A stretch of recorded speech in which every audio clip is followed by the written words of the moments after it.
Movie शुरू होती है एक ऐसी लड़की को दिखाते हुए जिसका नाम रोज है और उसे मूवी में बहुत अगली यानी बदसूरत बनाकर दिखाया गया है। उसको ग्लासेस लगी हुई हैं, उसके मुंह पर काफ़ी निशान है और वो कुछ ज़्यादा प्यारी नहीं है।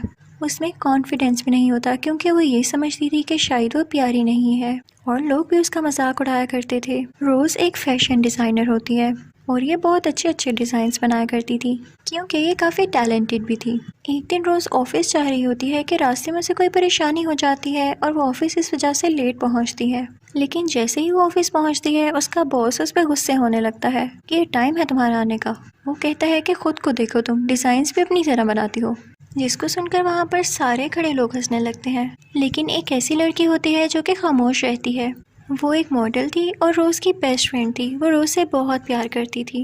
अब लंच टाइम होता है। रोज़ बैठकर अपना लंच कर रही होती है कि तभी उसके पास एक लड़का आता है जिसका नाम ब्रेड होता है। वो उससे कहता है कि क्या तुम मेरे साथ पार्टी में चलोगी। जिसको सुनकर रोज़ काफ़ी कंफ्यूज हो जाती है, लेकिन उसकी बेस्ट फ्रेंड कहती है कि ये अच्छा मौका है, तुम अच्छे से कपड़े पहनना और ज़रूर जाओ उसके साथ। अब हम देखते हैं कि रोज़ तैयार होती है और ब्रेड के साथ उस पार्टी में जाती है। वो लोग बहुत बातें करते हैं, एंजॉय करते हैं। फिर जब रोज़ वॉशरूम में जाती है तो उसे दो लड़कियां बातें करती हुई सुनाई देती हैं जो कि रोज़ के अगेंस्ट बातें कर रही थीं, उसकी बुराइयां कर रही थीं और ये भी कह रही थीं कि ब्रेड तो रोज़ को यहाँ पर लेकर ना आता, वो उसे इसलिए यहाँ पर लेकर आया क्योंकि रोज़ की बेस्ट फ्रेंड ने उसे ऐसा करने को कहा। रोज़ को ये सुनकर काफ़ी दुख होता है और वो अपनी बेस्ट फ्रेंड के पास जाती है और उसे पूछती है कि क्या ये बात सच है कि तुमने ब्रेड को मेरे साथ आने के लिए कहा।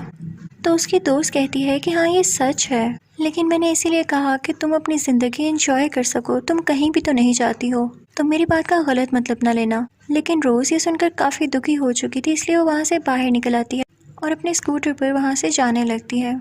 लेकिन रास्ते में उसका किसी कार के साथ एक्सीडेंट हो जाता है जिसकी वजह से वो बहुत बुरी तरह ज़ख्मी हो जाती है। उसकी बेस्ट फ्रेंड ये देख के बहुत ज़्यादा सैड हो जाती है, पागल हो जाती है और उसे हॉस्पिटल लेकर आती है। रोज़ को बहुत गहरी चोटें आई थीं। उसके जिस्म पर हर तरफ पट्टियाँ हुई हुई थीं, बैंडेजेस लगे हुए थे। रोज़ एक हफ्ते बाद जागी थी। जब उसके फेस से उसकी पट्टी उतारी जाती है तो वो ये देखते हैं कि उसका फेस बिल्कुल डिसफिगर हो चुका है, ख़राब हो चुका है। और रोज़ भी जब ये देखती है तो उसे यकीन नहीं आता कि ये उसके साथ क्या हो गया। रोज़ की बेस्ट फ्रेंड उसे अपने घर ले आती है और कहती है कि ज़ाहिर है तुम इतने दिन बीमार रही, बेहोश रही, तो हमारे बॉस ने तुम्हारी जगह किसी और को रख लिया है और वैसे भी तुम रेस्ट करो और तुम यहाँ पर मेरे साथ रहोगी। फिर हम देखते हैं कि रोज़ एक रूम में होती है, वो अकेली होती है और शीशे में अपना फेस देख के रोने लगती है। वो सोचती है कि मैं कोई ना कोई ऐसा तरीका ज़रूर निकालूंगी जिससे मेरा फेस ठीक हो सके और मैं पहले की तरह बन सकूं। उसे अब अपने पुराने फेस की कदर होने लगती है जिसे सब बुरा बुरा कहते थे। वो नेट पर सर्च करने लगती है। उसे एक क्लिनिक के बारे में पता चलता है जो कि सब जख्मों को ठीक कर सकते थे। वो इस बारे में अपनी दोस्त को बताती है तो उसकी दोस्त कहती है कि देर कैसी, हमें फ़ौरन वहाँ पर जाना चाहिए। फिर हम देखते हैं कि रोज़ और उसकी दोस्त उस क्लिनिक पर आ जाते हैं। रोज़ बहुत हेजिटेट कर रही होती है, चेक नहीं करवा रही होती कि तभी उसकी दोस्त कहती है कि देखो डरने वाली क्या बात है, अगर तुम अभी अपना ट्रीटमेंट करवा लोगी तो तुम्हें कभी भी ये फील नहीं होगा कि तुम्हारे मुंह पर कोई निशान था और तुम देखना कितना प्यारा फील करोगी।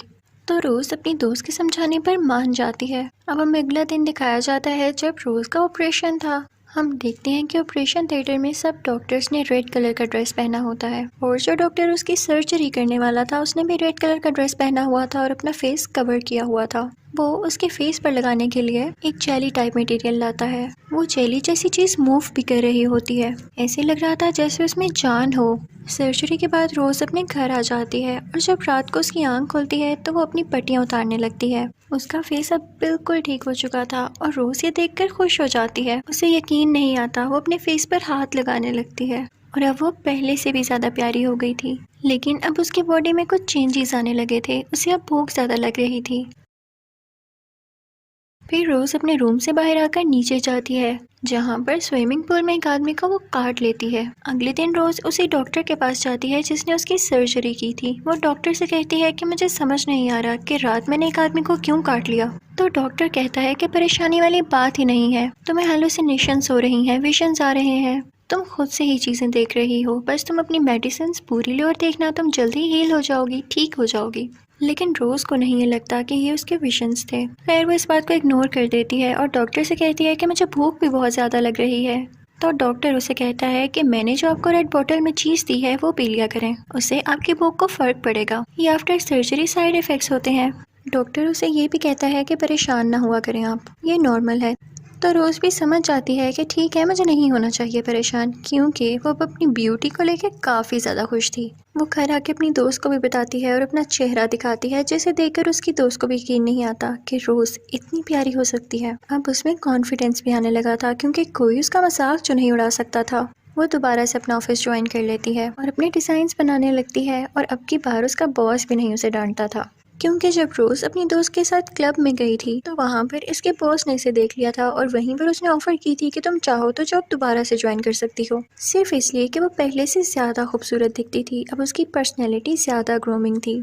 उसे क्लब में लड़का अच्छा लगता है, लेकिन वो उसे भी मार डालती है। अगली सुबह जब उसकी आंख खुलती है तो वो अपने रूम में होती है। उसके हाथों पर कोई खून नहीं होता, ना ही कोई डेड बॉडी होती है आसपास, और ना ही वो क्लब में होती है। तो उसे लगता है कि डॉक्टर ने सही कहा था, ये मेरे हेलुसिनेशंस, मेरे विजन्स ही हैं। वो अपनी मेडिसिन लेने लगती है। फिर अगले दिन हम उसी आदमी को देखते हैं जिसको क्लब में रोज ने काटा था। वो मरा नहीं था, बल्कि ऐसे लग रहा था कि जैसे वो इन्फेक्टेड हो गया हो। उसकी किसी से लड़ाई हो जाती है और वो इतना ज्यादा गुस्से में आ जाता है कि उसका मुंह ही काट डालता है। उसके मुंह पर खून लग जाता है। अब हम देखते हैं कि रोज बैठकर अपना काम कर रही होती है कि उसी दौरान उसे बहुत ज़्यादा भूख लगने लगती है। रोज उठती है वही अपनी मेडिसिन खाने के लिए, लेकिन उसे मेडिसिन खा के भी कोई फ़र्क नहीं पड़ता, क्योंकि अब उसकी भूख काफ़ी बढ़ गई थी। वो फ्रिज खोलती है तो उसे कच्चा मीट दिखाई देता है। वो उसे पकड़कर टेस्ट करती है, और फिर उसको खा जाने के बाद भी उसकी भूख ही नहीं मिटती। रोज को कुछ समझ नहीं आता कि वो अब क्या करे। वो अपने घर से बाहर निकलती है तो उसे एक आदमी नजर आता है जो कि गाड़ी में बैठा होता है। रोज उसका पीछा करने लगती है और फिर उसकी गाड़ी में बैठ जाती है। वो दोनों बातें करना शुरू करते हैं, लेकिन रोज का इसके पीछे से कोई और ही मकसद था। उससे अपनी भूख नहीं कंट्रोल हो रही थी, और वो उस आदमी के गले पर भी काट देती है। लेकिन ये सीन भी गुजर जाता है, और फिर हम देखते हैं कि अगली सुबह उसकी आंख दोबारा से अपने बेड पर खुलती है, बिल्कुल ठीक हालत में, और ना ही उसके मुंह पर या पूरे जिस्म पर कोई खून का एक कतरा भी होता है। उसे ये सब कुछ काफी अजीब लग रहा होता है। उसे यकीन नहीं आ रहा होता है कि ये विजन्स इतने स्ट्रॉन्ग, इतने रियल कैसे हो सकते हैं। वो सोचती है कि मैं डॉक्टर के पास जाके दोबारा से पूछूंगी। दूसरी तरफ हॉस्पिटल में हम देखते हैं कि जिस आदमी ने दूसरे आदमी को काटा था वो भी काफी ऑफेंसिव हो गया था। वो वहाँ पर मौजूद एक नर्स पर अटैक करने लगता है और उसकी उंगलियां खा जाता है। यानी इनकी सारी आदतें ज़ॉम्बीज़ जैसी हो रही थी, और ये कोई वायरस ही था जो कि काटने से फैल रहा था। अब रोज अपने डॉक्टर के पास जाती है और उससे कहती है कि मुझे बहुत स्ट्रॉन्ग हेलुसिनेशंस हो रहे हैं। तो उसका डॉक्टर कहता है चाहे कितने भी स्ट्रॉन्ग हो, मैंने आपको बताया ना कि साइड इफेक्ट है। रोज वहाँ से वापस आ जाती है और फिर नेक्स्ट डे अपने बॉस को अपने बनाए हुए डिजाइन्स दिखाती है। तो उसका बॉस कहता है कि वेरी गुड, तुमने तो कमाल कर दिया, और उसने वाकई में बहुत अच्छे डिजाइन्स बनाए थे। दूसरी तरफ हम हॉस्पिटल का सीन देखते हैं जहाँ पर यह बीमारी बहुत तेजी से फैल रही होती है। डॉक्टर्स को भी पेशेंट्स की हालत देखकर कुछ समझ नहीं आ रहा था कि ये वायरस है या क्या चीज है ये जो इन सबको इतना ज्यादा अग्रेसिव बना रही है, और उन पेशेंट्स को कच्चा गोश्त खाने की क्रेविंग होती थी। फिर हम देखते हैं कि ब्रेड रोज के पास आता है। वो उससे कहता है कि मुझे माफ़ कर दो, मैंने तुम्हारा दिल तोड़ा। वो दोनों मिलकर एक होटल में जाते हैं। जब रोज ब्रेड के साथ मिलकर बातें कर रही होती है तो उसे बहुत अजीब फीलिंग आती है, जैसे उसका फिर से उसे बाइट करने का दिल चाह रहा हो। उसे समझ नहीं आती तो वो वॉशरूम जाकर अपना मुंह खोलकर चेक करती है। जो वो देखती है देख के हैरान रह जाती है कि उसके मुंह में और ज्यादा दांत उग रहे थे और उसके मुंह में ब्लड भी लगा हुआ था।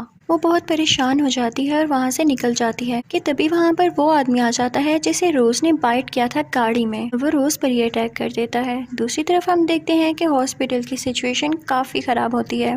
पेशेंट्स बढ़ते जा रहे थे और डॉक्टर्स को उनकी सिचुएशन के बारे में कुछ भी समझ नहीं आ रहा था। लेकिन रिसर्च करने पर उन्हें पता चलता है कि ये वायरस एक दूसरे को काटने से फैलता है, और लोग इसमें इतने ज़्यादा इन्फेक्टेड हो जाते हैं कि उन्हें होश ही नहीं रहती कि वो किसको काट रहे हैं। उनसे अपनी भूख ही कंट्रोल नहीं होती, और इसी तरह रोज़ को भी जब भूख लगती है तो वो ज़मीन पर गिर जाती है। और ये होते हुए एक आदमी देख लेता है तो वो रोज़ की हेल्प करने जाता है, लेकिन रोज़ की बॉडी से एक टेंटिकल निकलता है जो कि उसे मार डालता है। फिर रोज को एक विजन आता है कि एक औरत को एक बेड पर बिठाया हुआ है और उसके आसपास काफी नर्सेस हैं। वो उसके चेहरे को कवर कर रही हैं किसी लाल कपड़े से, रेड कपड़े से, और उसका चेहरा काफी अजीब होता है। उसका चेहरा डिसफिगर होता है। लेकिन अभी भी रोज की आंख खुल जाती है। उसे बहुत सी अजीब फीलिंग्स आ रही थी। उसे दोबारा से भूख लग रही थी जो कि उसके कंट्रोल से बाहर थी। वो जाती है और अपनी रेड बोतल लेकर आती है जिसमें उस डॉक्टर ने मेडिसिन दी थी उसको कि जब तुम्हें भूख लगे तो ये पी लेना। कि तभी वो पीते पीते वो बोतल उसके हाथ से नीचे गिर जाती है और जब रोज झुककर देखती है तो वो कोई मेडिसिन या सिरप नहीं होता बल्कि इंसान का खून होता है, काफ़ी गाढ़ा खून। रोज़ फिर अपने ऑफिस जाती है और वैसा ही रेड ड्रेस तैयार करती है जैसा कि उसने अपने ख्वाब में देखा था और फिर ये ड्रेस वो अपने बॉस को दिखाती है। उसका बॉस ये देख के बहुत इम्प्रेस होता है कि तुम्हें ये आइडिया कहाँ से आया, और वो उसे कहता है कि मैं इसे प्रेजेंट करूँगा एक बहुत बड़े शो में, थैंक यू इसे बनाने के लिए। अब हम देखते हैं कि शो शुरू हो चुका होता है लेकिन वहाँ पर अभी तक रोज़ की दोस्त नहीं पहुँची थी। वो उसे ढूंढने जाती है तो डॉक्टर की भी कॉल आती है जो कि उससे कहता है कि मुझे तुमसे अर्जेंटली मिलना है। लेकिन रोज़ उस डॉक्टर से मिलने नहीं जाती क्योंकि उसका फैशन शो में ड्रेस जो डिस्प्ले होना था। फिर वो अपनी दोस्त को देखने जाती है लेकिन इतनी ही देर में उसकी दोस्त वहाँ पर पहुँच जाती है। वो बताती है कि शहर के हालात बहुत ज़्यादा ख़राब हैं, पेशेंट्स बढ़ते ही जा रहे हैं और ट्रैफिक भी जैम हुआ था। तो मैं किसी दूसरी तरह आई हूँ और वहाँ पर मुझे एक औरत मिली जिसने मेरे हाथ पर काट लिया, अब मैं क्या करूँ। असल बात तो ये थी कि अब वो भी इन्फेक्टेड हो चुकी थी क्योंकि जिस औरत ने उसे काटा होगा वो भी ज़ॉम्बी की तरह होगी। उस दौरान हम देखते हैं कि रोज़ को यहाँ पर भी फिर से भूख लगने लगती है और वो ज़मीन पर गिर जाती है। दो लोग उसके पास से गुजरते हैं तो उसकी मदद करने के लिए आगे बढ़ते हैं लेकिन रोज़ को पता नहीं क्यों गुस्सा आ जाता है और वो अपने टेंटिकल्स बाहर निकाल लेती है और वो उस टेंटिकल से उन दोनों लोगों को मार देती है। ये सब ब्रेड देख लेता है और उसे वहाँ से उठाकर ले जाता है। वो उससे कहता है कि तुम अपने डॉक्टर के पास चली जाओ लेकिन वो मना कर देती है क्योंकि फैशन शो अब शुरू होने वाला था। अब हम देखते हैं कि सबके ड्रेसेस डिस्प्ले किए जाते हैं और जब बारी आती है उस ड्रेस की जिसको रोज़ ने बनाया था तो उसे उसकी जो बेस्ट फ्रेंड होती है वो पहनकर रैंप पर आती है। उसका बनाया गया ड्रेस बहुत यूनिक लग रहा था लेकिन चलते चलते उसकी दोस्त बहुत ज़्यादा एग्रेसिव हो जाती है और एक औरत को काट देती है जिसकी वजह से उसके मुँह पर काफ़ी ज़्यादा खून लग जाता है और फिर वो तेजी से बढ़ती है अपनी बॉस की तरफ और उसे भी काट लेती है। और इसके बाद रोज की दोस्त वहाँ पर गिर जाती है और फिर तभी वहाँ पर वो आदमी आता है जिसे रोज ने अपने टेंटिकल से नीचे मारा था। अब वो भी खून का प्यासा था, उसे भी अब गोश्त की नीड थी। रोज अपने दोस्त की तरफ बढ़ती है और रोने लगती है क्योंकि वहाँ पर अब पुलिस भी आ चुकी थी जो कि उन लोगों को मार रही थी जो जो इन्फेक्टेड थे। लेकिन उसकी बेस्ट फ्रेंड यहाँ मारी जाती है। ब्रेड उसे जबरदस्ती उसके डॉक्टर के पास लेकर आता है लेकिन रोज बहुत रो रही होती है। वो खुद को ब्लेम कर रही होती है इस सब के पीछे कि मेरी वजह से ये वायरस फैला।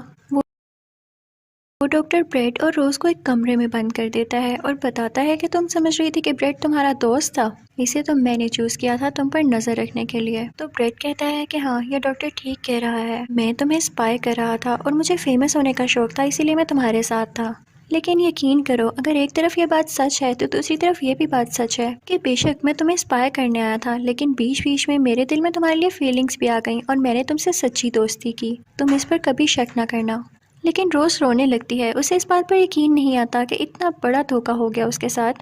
उसे ब्रेड पर बहुत गुस्सा आता है। डॉक्टर ये सुनकर ब्रेड के मुंह पर काफी खून गिरा देता है। रोज उस रूम में देखती है कि वहाँ पर एक क्रिएचर है जो कि इंसान की तरह लग रही थी, बेसिकली वो आधी इंसान ही थी। डॉक्टर उनको बताता है कि ये मेरी वाइफ है। वो कहता है कि इसे पता चल गया था कि अब मरने वाली है तो इसने अपनी बॉडी किसी क्रिएचर के हवाले कर दी। क्योंकि इसे कैंसर था तो इसीलिए वो अपनी पेन खत्म करना चाहती थी लेकिन वो क्रिएचर बहुत स्ट्रॉन्ग थी तो इसलिए उसका कैंसर भी इमॉर्टल हो गया जो कि कभी ना खत्म हो सकता था और इसीलिए वो ऐसी दिखती है। रोज को काफी गुस्सा होता है अभी भी ब्रेड पर। गुस्से में वो अपने टेंटिकल बाहर निकालती है और ब्रेड को चांद से मार देती है। उसके बाद वो अपनी नाइफ बाहर निकालती है और डॉक्टर की वाइफ के टेंटिकल्स काटने लगती है जिससे डॉक्टर की वाइफ मरने लगती है। डॉक्टर कुछ भी नहीं कर पाता क्योंकि वो उस रूम के बाहर होता है और फिर रोज उसी नाइफ से अपना गला भी काट लेती है ताकि ये वायरस यहाँ से बाहर ना फैल सके।